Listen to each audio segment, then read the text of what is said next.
It is known as the cradle of civilization. Beneath the desert of modern Iraq, in the greatest depths of history, the civilizations of Mesopotamia developed between the Tigris and Euphrates rivers. Much of what we know has come from the painstaking excavations of ruined cities and intensive translations of clay tablets. Archaeologists have found traces of early agriculture in the north that date back 9,000 years.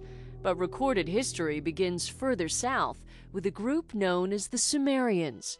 Around 5000 BC, people settled into an agricultural lifestyle in the fertile alluvial plain fed by the Tigris and Euphrates. In a land of little rainfall, Mesopotamians built dikes, created canals and channels to capture the life-giving floodwaters. These irrigation systems ensured bountiful harvests every year. What developed were the world's first string of cities with names like Ur and Eridu. Crop surpluses allowed the population to expand and its society to flourish. Towns of brick were built with the temple at their center. The temple grounds housed many functions of daily life. There one could find grain stores, a treasury, and quarters for priests, officials, entertainers, and craftsmen. Above it all rose the ziggurat, a holy tower with a spiraling ramp.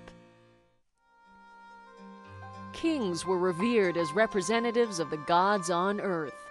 From this model, towns evolved into city-states and even empires.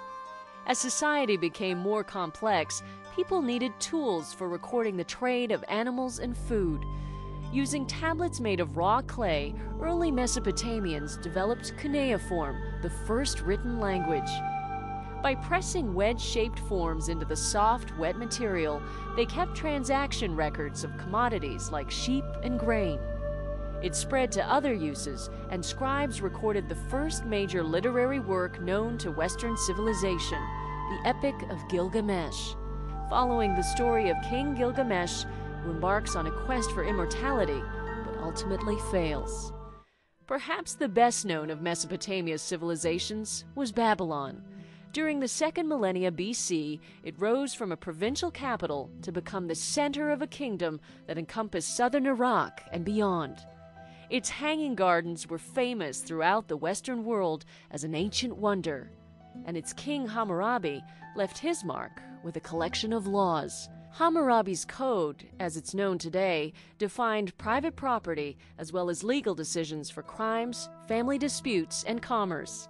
Although it was eventually lost to the sands of time, Mesopotamia left a legacy of law, literature, and engineering for modern civilizations to build on.